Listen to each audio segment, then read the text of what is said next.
ನಮಸ್ತೆ ಸ್ನೇಹಿತರೆ, ಇವತ್ತು ನಾವು ದ್ವಿತೀಯ BA ಕನ್ನಡ ಭಾಷಿಕದಲ್ಲಿ ಯಾವುದೆಲ್ಲ ಓದ್ಕೊಳ್ಬೇಕು, ಯಾವುದು ಮುಖ್ಯವಾದ ಪ್ರಶ್ನೆಗಳಿದೆ ಎಲ್ಲವನ್ನು ಕೂಡ ನಿಮಗೆ ನಾನು ತಿಳಿಸ್ತಾ ಹೋಗ್ತಾನೆ.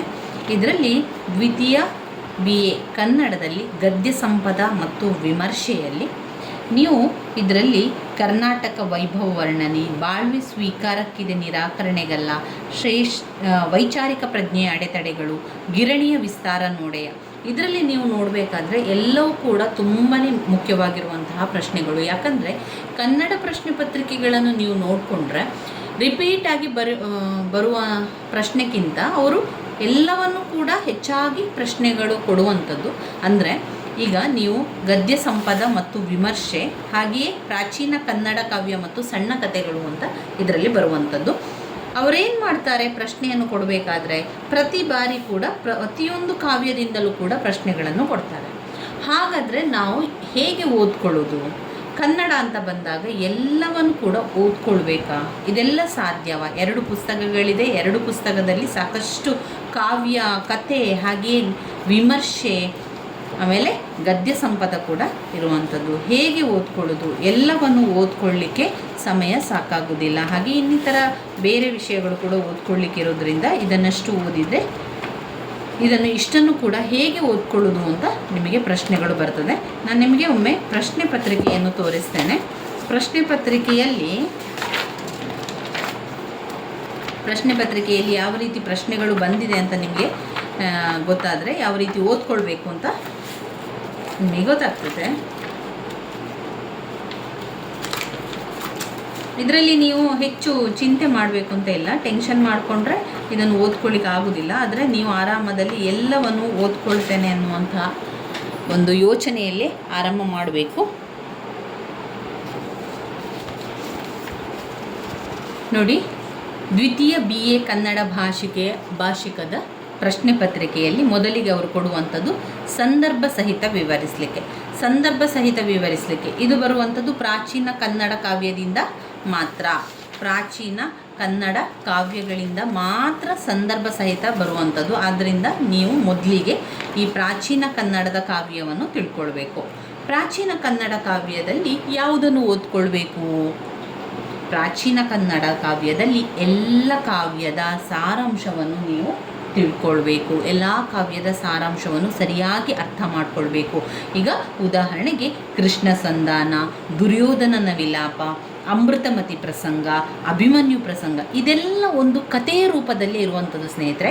ಹಿಂದಿನ ಕಾಲದಲ್ಲಿ ಆಗಿರುವಂತಹ ಒಂದು ಘಟನೆ ಅಥವಾ ಒಂದು ಕತೆ, ರಾಜರ ಕತೆ, ಆಮೇಲೆ ಭರತ ಬಾಹುಬಲಿ ಪ್ರಸಂಗ, ರಾಜರ ವಿಷಯ, ದರೆಗುಬ್ಬ ದಾನಶೂರ ಕರ್ಣ, ಇದೆಲ್ಲ ಕೂಡ ಹಿಂದಿನ ಕಾಲದಲ್ಲಿ ಆಗಿ ಹೋಗಿರುವಂತಹ ಕಥೆಗಳಾಗಿರೋದ್ರಿಂದ ಪ್ರಾಚೀನ ಕನ್ನಡದ ಕಾವ್ಯದಲ್ಲಿ ಬರುವಂತಹ ಪ್ರತಿಯೊಂದು ಕಾವ್ಯವನ್ನು ಕೂಡ ನೀವು ಕಲ್ತ್ಕೊಳ್ಬೇಕು. ಅದರ ಸಮ್ಮರಿ, ಅದರ ಸಾರಾಂಶವನ್ನು ನೀವು ತಿಳ್ಕೊಂಡ್ರೆ ಸಾಕು.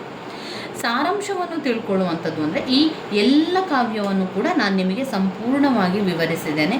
ಅದೆಲ್ಲ ಕೂಡ ನಾನು ಪ್ಲೇಲಿಸ್ಟಲ್ಲಿ ಹಾಕಿದ್ದೇನೆ. ಆ ಪ್ಲೇಲಿಸ್ಟನ್ನು ನೋಡಿಕೊಳ್ಳಿ. ಯಾವಾಗ ನೀವು ಎಲ್ಲ ಕಾವ್ಯವನ್ನು ಸರಿಯಾಗಿ ಕಲಿತೀರೋ ಆವಾಗ ಸಂದರ್ಭ ಸಹಿತ ಬರೀಲಿಕ್ಕೆ ಏನೂ ಕಷ್ಟ ಆಗುವುದಿಲ್ಲ. ಇಲ್ಲಿ ಒಂದರ ಭಾವವನ್ನು ಸಂದರ್ಭ ಸಹಿತ ವಿವರಿಸಲಿಕ್ಕೆ ಕೊಟ್ಟಿದ್ದಾರೆ. ಆ 2 ಸಾಲುಗಳನ್ನು ಓದಿದ ತಕ್ಷಣ ನಿಮಗೆ ಅದು ಯಾವ ಕಾವ್ಯದಿಂದ ಬಂದಿದೆ ಅಂತ ಗೊತ್ತಾಗ್ತದೆ. ಆದ್ದರಿಂದ ಪ್ರಾಚೀನ ಕನ್ನಡದ ಕಾವ್ಯವನ್ನು ಓದಬೇಕಾದ್ರೆ ಕಾವ್ಯದ ಹೆಸರು ಮತ್ತು ಲೇಖಕರ ಹೆಸರು ಕೂಡ ನೆನಪಲ್ಲಿ ಇಟ್ಕೊಳ್ಬೇಕು. ಭರತ ಬಾಹುಬಲಿ ಪ್ರಸಂಗ ಪ್ರಾಚೀನ ಕನ್ನಡ ಕಾವ್ಯದಿಂದ ಆರಿಸಿಕೊಳ್ಳಲಾಗಿದೆ. ಇದನ್ನು ರತ್ನಾಕರ ವರ್ಣಿಯವರು ಬರೆದಿದ್ದಾರೆ ಎನ್ನುವಂಥದ್ದನ್ನು ನೀವು ಓದ್ಕೊಳ್ಬೇಕು. ಅದರಿಂದ ಪ್ರಾಚೀನ ಕನ್ನಡದ ಕಾವ್ಯದ ಪ್ರತಿಯೊಂದು ಕಾವ್ಯದ ಅರ್ಥವನ್ನು ತಿಳ್ಕೊಳ್ಳಿ. ಪ್ರತಿಯೊಂದು ಕಾವ್ಯದಲ್ಲೂ ಕೂಡ ಯಾವ ವಿಚಾರ ಇದೆ, ಯಾವ ಕಥೆ ಇದೆ ಎನ್ನುವಂಥ ನಿಮಗೆ ಗೊತ್ತಾದರೆ ನಂತರ ಕಾವ್ಯ ಲೇಖಕರ ಹೆಸರನ್ನು ಕೂಡ ನೀವು ಸರಿಯಾಗಿ ಕಲ್ತ್ಕೊಳ್ಬೇಕು. ಹಾಗೆ ಸಣ್ಣ ಕಥೆಗಳು ಅಂದರೆ ಸಣ್ಣ ಕಥೆ ಅಂದರೆ ಕಥೆಯೇ ಆಗಿರುವಂಥದ್ದು. ಇಲ್ಲಿ ಕಥೆಯನ್ನು ನೀವು ತಿಳ್ಕೊಳ್ಬೇಕು. ಕಥೆಯನ್ನು ಬರೆದವರ ಹೆಸರು ಕೂಡ ನಿಮಗೆ ನೆನಪಲ್ಲಿ ಇರಬೇಕು. ಇದಾದ ನಂತರ ಬರುವಂಥದ್ದು 10 ಪದಗಳಿಗೆ ಅರ್ಥವನ್ನು ಬರೀಲಿಕ್ಕೆ ನಾನು ಕೆಲವೊಂದು ರಿಪೀಟ್ ಆಗಿರುವಂಥ ಅರ್ಥಗಳನ್ನು ಬರ್ಕೊಂಡಿದ್ದೇನೆ. ಅದನ್ನು ಕೂಡ ನಿಮಗೆ ನಾನು ತಿಳಿಸ್ಕೊಡ್ತೇನೆ. ನೋಡಿ, ರಿಪೀಟಾಗಿ ಬಂದಿರುವಂತಹ ಪದದ ಅರ್ಥಗಳು ಒಮ್ಮೆ ನಾನು ನಿಮಗೆ ಹೇಳ್ತಾ ಹೋಗ್ತೇನೆ. ಮೋಹರ, ಯುದ್ಧ, ಕಿರೀಟ, ಪೇಟ, ನೋಡಿ, ನಿಮ್ಮ ಪಾಯಿಂಟ್ಸ್ ಬುಕ್ಕಲ್ಲಿ ನೀವು ಪಾಯಿಂಟ್ಸ್ ಬುಕ್ ಮಾಡಿಕೊಂಡಿದ್ರೆ ಆ ಪಾಯಿಂಟ್ಸ್ ಬುಕ್ಕಲ್ಲಿ ಬರ್ಕೊಳ್ಳಿ. ಪದದ ಅರ್ಥಗಳು 5 ಅಂಕಕ್ಕೆ ಬರ್ತದೆ. ಅದರಿಂದ ಇದನ್ನು ಆರಾಮದಲ್ಲಿ 5 ಅಂಕ ಕೂಡ ನೀವು ಪಡ್ಕೊಳ್ಬೋದು. ಇದೆಲ್ಲ ಕೂಡ ನಾನು ರಿಪೀಟ್ ಆಗಿ ಕೊಟ್ಟಿರುವಂತಹ ಅರ್ಥಗಳನ್ನೇ, ಹಳೆಯ ಪ್ರಶ್ನೆ ಪತ್ರಿಕೆಗಳನ್ನು ನೋಡಿಕೊಂಡು 2-3 ವರ್ಷದ ಪ್ರಶ್ನೆ ಪತ್ರಿಕೆಯಲ್ಲಿ ಬಂದಿರುವಂಥ ಅರ್ಥವನ್ನೇ ನಾನಿಲ್ಲಿ ಬರೆದಿರುವಂಥದ್ದು. ಇದು ನಿಮಗೆ ತುಂಬಾ ಅನುಕೂಲ ಆಗ್ತದೆ, ತುಂಬಾ ಸುಲಭ ಆಗ್ತದೆ. ಇದನ್ನು ಯಾವ ರೀತಿ ಓದ್ಕೊಳ್ಬೇಕು? ಒಂದು 10 ಅರ್ಥವನ್ನು 4-5 ಬಾರಿ ಹೇಳ್ಕೊಳ್ಳಿ, ಅಥವಾ ಅಷ್ಟು ಬೇಡ ಅಂತಾದರೆ 5 ಅರ್ಥವನ್ನು ತಗೊಳ್ಳಿ.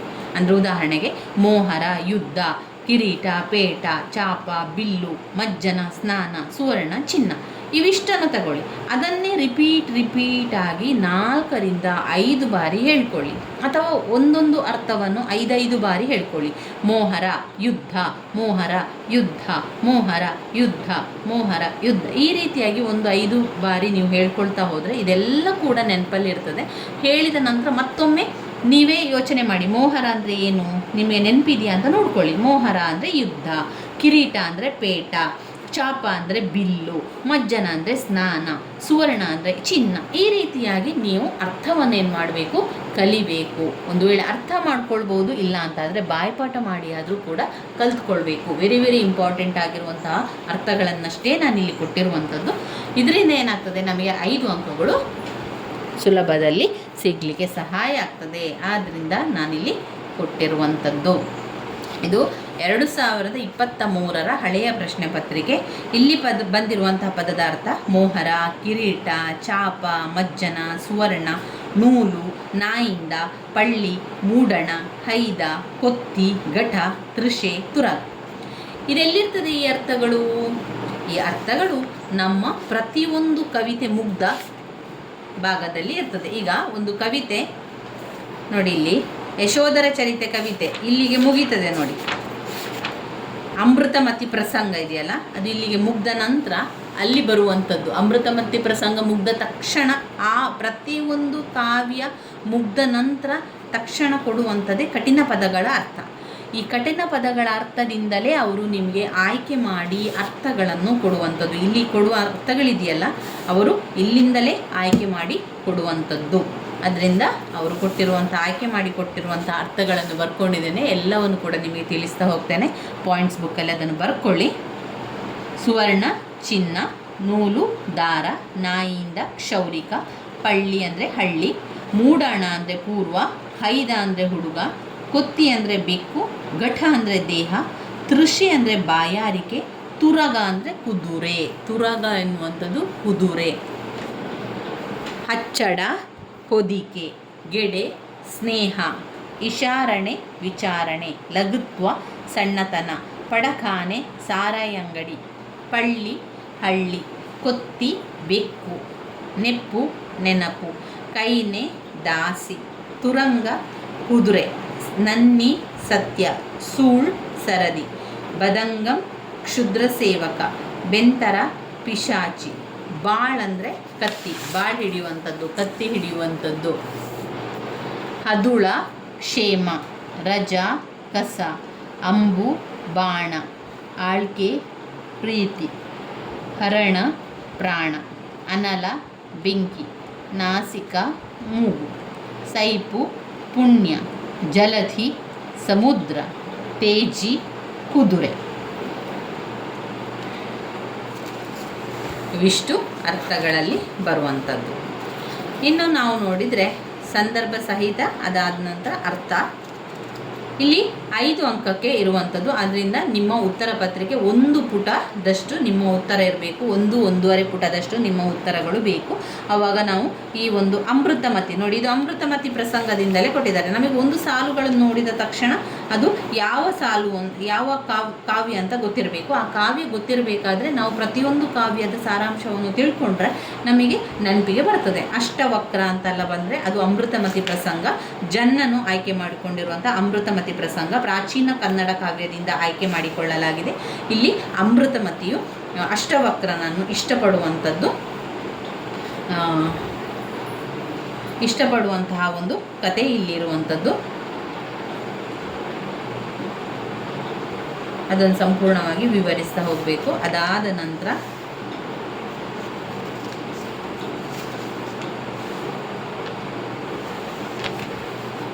ಸಂದರ್ಭ ಸ್ವಾರಸ್ಯದ ಪ್ರಶ್ನೆಗಳನ್ನು ಕೊಡ್ತಾರೆ. ಸಂದರ್ಭ ಸ್ವಾರಸ್ಯ 2 ಪ್ರಶ್ನೆಗಳನ್ನು ನಾವು ಬರಿಬೇಕು. ಇಲ್ಲಿ ಅವರು ಪ್ರಾಚೀನ ಕನ್ನಡ ಕಾವ್ಯವೇ ಅದು ಯಾವುದರಲ್ಲಿ ಇದೆ ಎನ್ನುವಂಥದ್ದನ್ನು ನಮಗೆ ಆ ಸಾಲುಗಳನ್ನು ನೋಡಿ ಗೊತ್ತಾಗಬೇಕಾಗ್ತದೆ.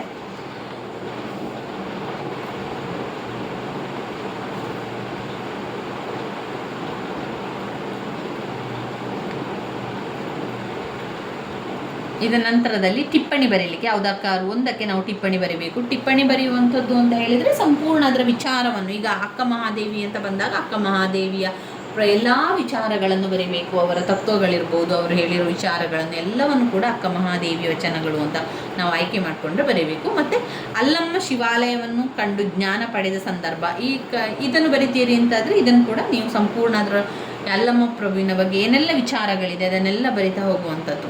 ಇನ್ನು ವಿಭಾಗ ಸಿ ಯಲ್ಲಿ ಪ್ರಾಚೀನ ಕನ್ನಡ ಕಾವ್ಯ ಮತ್ತು ಸಣ್ಣ ಕಥೆಗಳನ್ನು ಕೊಟ್ಟಿದ್ದಾರೆ. ಸಣ್ಣ ಕಥೆ ಅಂತ ಬಂದಾಗ ಅವರು ಇದರಲ್ಲಿ 2 ಓದ್ಕೊಳ್ಳಿಕ್ಕೆ 2 ಬರಿಕೊಳ್ಳಿಕ್ಕೆ ಅವರೇನು ಮಾಡ್ತಾರೆ, 2 ಕಾವ್ಯ ಕೊಡ್ತಾರೆ, 2 ನಾಟಕ ಸಣ್ಣ ಕಥೆಯನ್ನು ಕೂಡ ಕೊಡ್ತಾರೆ. ಅದರಿಂದ ಕೆಲವೊಂದು ಮುಖ್ಯವಾಗಿರುವಂಥ ಕಥೆಗಳನ್ನು ಓದ್ಕೊಳ್ಬೇಕು. ಇದಾದ ನಂತರ ವಿಭಾಗ ಸಿ ಅಂತ ಬಂದಾಗ ಅಲ್ಲಿ ಗದ್ಯ ಸಂಪದ ಮತ್ತು ವಿಮರ್ಶೆ ಇರುವಂಥದ್ದು. 1 ಪ್ರಶ್ನೆಗೆ ಉತ್ತರವನ್ನು ಬರೀಬೇಕು, 10 ಅಂಕದ ಪ್ರಶ್ನೆ. ಅದಾದ ನಂತರ 1 ವಿಷಯಕ್ಕೆ ಟಿಪ್ಪಣಿ, ಇದು 5 ಅಂಕದ ಪ್ರಶ್ನೆ, 1 ವಿಷಯಕ್ಕೆ ಟಿಪ್ಪಣಿ ಬರೀಲಿಕ್ಕೆ.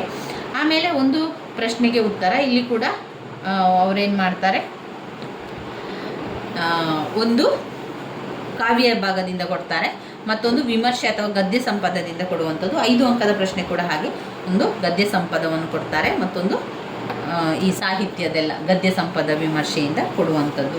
ಗದ್ಯ ಸಂಪದ ಮತ್ತು ವಿಮರ್ಶೆ ಇಲ್ಲಿ ಸಂಪೂರ್ಣವಾಗಿ ಗದ್ಯ ಸಂಪದ ಮತ್ತು ವಿಮರ್ಶೆ 30 ಅಂಕಗಳಿಗೆ ಸಿಗುವಂತಹ 30 ಅಂಕಗಳು ಸಿಗುವಂಥದ್ದು. ಇಲ್ಲಿ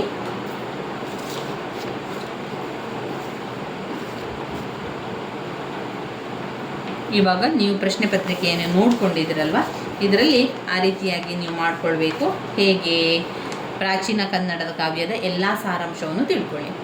ಇಲ್ಲ ನನಗೆ ಸಮಯವೇ ಇಲ್ಲ, ಕನ್ನಡ 2 ಪುಸ್ತಕ ಇದೆ, ನನಗೆ ಓದಲಿಕ್ಕೆ ಸಾಧ್ಯ ಆಗ್ತಾ ಇಲ್ಲ, ಹೇಗೆ ಪಾಸಂಕ ತಗೊಳ್ಳೋದು, ಹೇಗೆ ನಾನು ಪಾಸ್ ಆಗಬೇಕು ಅಂತ ನಿಮ್ಮಲ್ಲಿ ಪ್ರಶ್ನೆ ಮೂಡಿದರೆ ನೀವೇನು ಮಾಡಬೇಕು, ನನ್ನ ಹಳೆಯ ವಿಡಿಯೋದಲ್ಲಿ ಪ್ಲೇ ಲಿಸ್ಟಲ್ಲಿ ಪ್ರಾಚೀನ ಕನ್ನಡ ಕಾವ್ಯದ ಸಂಪೂರ್ಣ ಸಾರಾಂಶವನ್ನು ಕೊಟ್ಟಿದ್ದೇನೆ.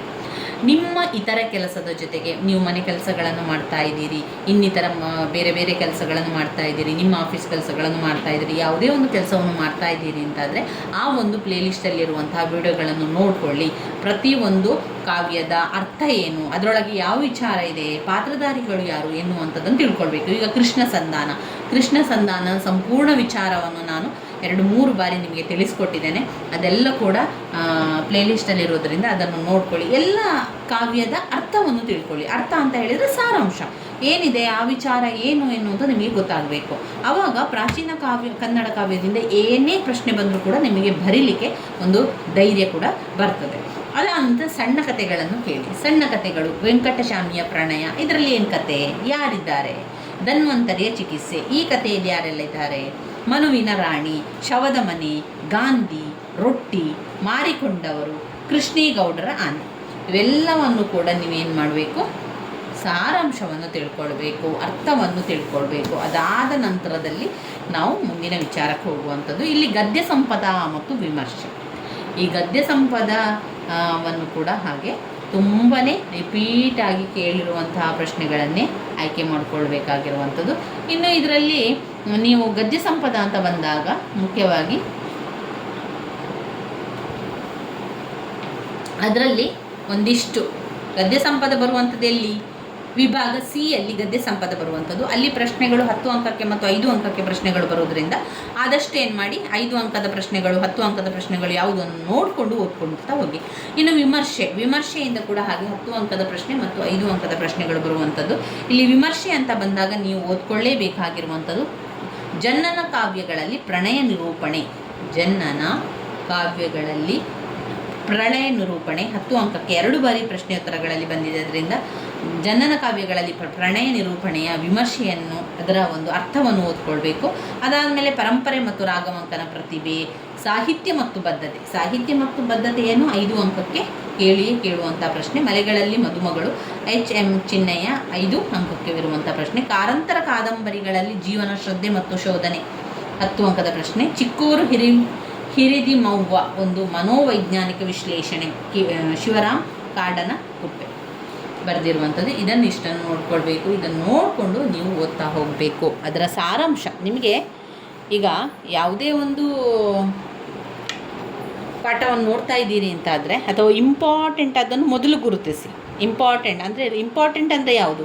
ಹಳೆಯ ಪ್ರಶ್ನೆ ಪತ್ರಿಕೆಗಳಲ್ಲಿ ರಿಪೀಟ್ ಆಗಿ ಅವರು ಕೊಡ್ತಾ ಇದ್ದರೆ ಆ ಒಂದು ಪ್ರಶ್ನೆ ಅದು ವೆರಿ ಇಂಪಾರ್ಟೆಂಟ್ ಆಗಿರುವಂಥ ಪ್ರಶ್ನೆ.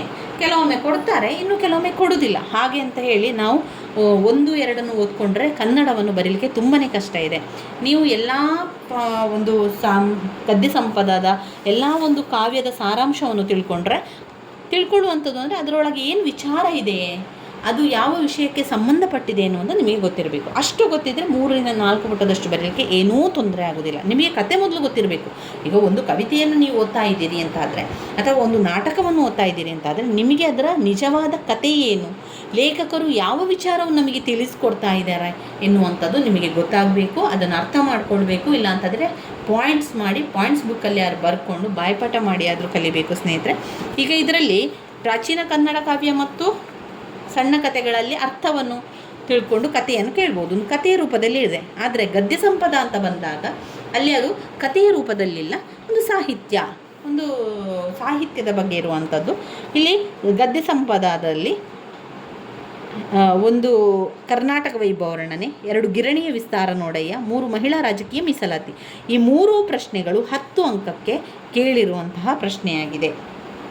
ಇನ್ನು ವಿಮರ್ಶೆ ಅಂತ ಬಂದಾಗ ಕೂಡ ಹಾಗೆ ಕೆಲವೊಂದು ಪ್ರಶ್ನೆಗಳು ತುಂಬಾ ಮುಖ್ಯವಾಗಿರುವಂಥ ಪ್ರಶ್ನೆಗಳು, ಇನ್ನು ಕೆಲವು ಪ್ರಶ್ನೆಗಳಷ್ಟು ಮುಖ್ಯ ಅಲ್ಲ. ಆದರೆ ನಿಮಗೆ ಸಮಯಾವಕಾಶ ಇದ್ದರೆ ಅದನ್ನೆಲ್ಲ ಓದ್ಕೊಳ್ಬೋದು.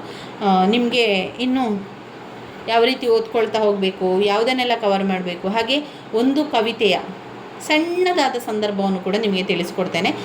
ಸಣ್ಣದಾಗಿ ಒಂದೇ ವಿಡಿಯೋದಲ್ಲಿ ಎಲ್ಲವನ್ನು ಕೂಡ ಕವರ್ ಆಗುವ ಹಾಗೆ. ಈಗ ಒಂದು ವಿಡಿಯೋದಲ್ಲಿ ಸಂಪೂರ್ಣ ಗದ್ಯ ಸಂಪದಲ್ಲಿ ಮೊದಲು ಕರ್ನಾಟಕ ವೈಭವರ್ಣನೆ, ಅದರೊಳಗೆ ಯಾವ ವಿಚಾರ ಇದೆ, ಯಾವ ವಿಚಾರದ ಬಗ್ಗೆ ನೀವು ಬರಿಬೇಕು ಎನ್ನುವಂಥದ್ದನ್ನು ಸಣ್ಣದಾಗಿ 10 ನಿಮಿಷಗಳಲ್ಲಿ ಅಥವಾ ಚಿಕ್ಕದಾಗಿ ನಿಮಗೆ ಅರ್ಥವಾಗುವ ರೀತಿಯಲ್ಲಿ ನಾನು ಮುಂದಿನ ವಿಡಿಯೋದಲ್ಲಿ ತಿಳಿಸ್ತಾ ಹೋಗ್ತೇನೆ. ಸಂಪೂರ್ಣ ಗದ್ಯ ಸಂಪದ ಅಂತ ಹೇಳಿ ಎಲ್ಲ ಒಂದು ಅದರಲ್ಲಿ ಕೊಟ್ಟಿರುವಂಥ ಕವಿತೆ ಇರ್ಬೋದು, ನಾಟಕದ ವಿಚಾರವನ್ನು ತಿಳಿಸ್ಕೊಡ್ತೇನೆ. ಅದೇ ರೀತಿ ವಿಮರ್ಶೆ ಕೂಡ ಹಾಗೆ ಒಂದೇ ವಿಡಿಯೋದಲ್ಲಿ ಎಲ್ಲ ಸಂಪೂರ್ಣ ವಿಮರ್ಶೆ ಅದರಲ್ಲಿರುವಂತೆ ಹಾಗೆ ಎಲ್ಲ ಪ್ರಶ್ನೆಗೂ ಕೂಡ ಉತ್ತರವನ್ನು ಸಣ್ಣದಾಗಿ ಅರ್ಥವಾಗುವ ರೀತಿಯಲ್ಲಿ ನಿಮಗೆ ನಾನು ತಿಳಿಸ್ಕೊಡ್ತೇನೆ.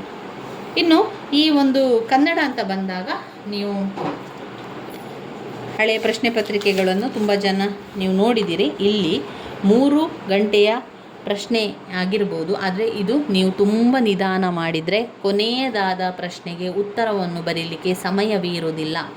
ಆದ್ದರಿಂದ ಯಾವಾಗ ವಿಭಾಗ ಸಿಗೆ ನಾವು ತಲುಪಿದಾಗ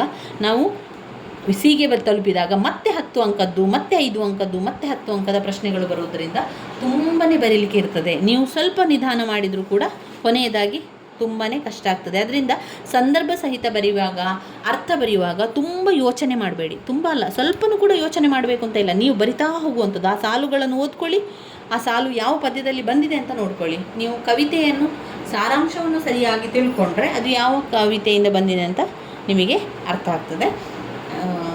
ಇನ್ನು ಅರ್ಥ ಬರೆಯುವಾಗ ಎಲ್ಲ ತುಂಬ ಫಾಸ್ಟಾಗಿ ಬರಿತಾ ಹೋಗಿ. ಒಂದು ವೇಳೆ ಗೊತ್ತಿಲ್ಲ ಅಂತಾದರೆ ಅದರ ಒಂದು ಜಾಗ ಬಿಟ್ಟು ನಂತರ ಸಮಯ ಇರುವಾಗ ಅದನ್ನು ನೋಡಿಕೊಂಡು ಸ್ವಲ್ಪ ಯೋಚನೆ ಮಾಡಿ ಬರಿತಾ ಹೋಗಬೇಕು. ಅದಾದಮೇಲೆ ಟಿಪ್ಪಣಿ ಬರೀಲಿಕ್ಕಿದೆ. ಟಿಪ್ಪಣಿ ಬರೆಯುವಂಥದ್ದು ಅಂದರೆ ಯಾವುದಾದ್ರೂ ಲೇಖಕರ ಹೆಸರನ್ನು ಕೊಟ್ಟು ಅವರ ಬಗ್ಗೆ ಸಂಪೂರ್ಣವಾಗಿ ಬರೀಲಿಕ್ಕಿರುವಂಥದ್ದು. ಇನ್ನು ವಿಭಾಗ ಸಿ ಅಂತ ಬಂದಾಗ ಪ್ರಾಚೀನ ಕನ್ನಡ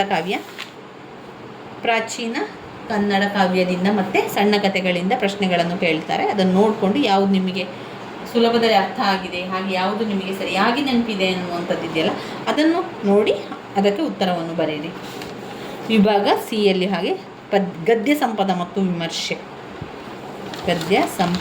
ವಿಮರ್ಶೆ ಇರುವಂಥದ್ದು. ಇದನ್ನು ಮಾಡ್ಕೊಳ್ಳಿ, ಈ ರೀತಿಯಾಗಿ ಮಾಡ್ಕೊಳ್ಳಿ. ಪಾಯಿಂಟ್ಸ್ ಬುಕ್ಕನ್ನು ಮಾಡ್ಕೊಳ್ಳಿ ಸ್ನೇಹಿತರೆ. Very important. ಪಾಯಿಂಟ್ಸ್ ಬುಕ್ ಬೇಕಾಗಿರುವಂಥದ್ದು. ಯಾಕಂದರೆ ನಮಗೆ ಪಾಯಿಂಟ್ಸ್ ಬುಕ್ ಇದ್ದರೆ ಪರೀಕ್ಷೆ ಹಿಂದಿನ ದಿವಸ ಕೂಡ ಓದಲಿಕ್ಕೆ ತುಂಬಾ ಸಹಾಯ ಆಗ್ತದೆ. ಅಷ್ಟೇ ಅಲ್ಲದೆ ಆ ದಿವಸದ್ದು ಈಗ ಪ್ರತಿ ದಿವಸ ಸ್ವಲ್ಪ ಹೊತ್ತು ನಾವು ಸಮಯವನ್ನು ಕೊಟ್ಟು ಓದ್ಕೊಳ್ಬೇಕು. ಆ ರೀತಿಯಾಗಿ ಮಾಡಿಕೊಂಡ್ರೆ ಪರೀಕ್ಷೆ ಸಮಯದಲ್ಲಿ ಯಾವುದೂ ಕೂಡ ಕಷ್ಟ ಆಗೋದಿಲ್ಲ, ಎಲ್ಲವನ್ನು ಕೂಡ ಬರೀಲಿಕ್ಕೆ ಸಾಧ್ಯ ಆಗ್ತದೆ. ಇದರಲ್ಲಿ ಗದ್ಯ ಸಂಪದ, ವಿಮರ್ಶೆ,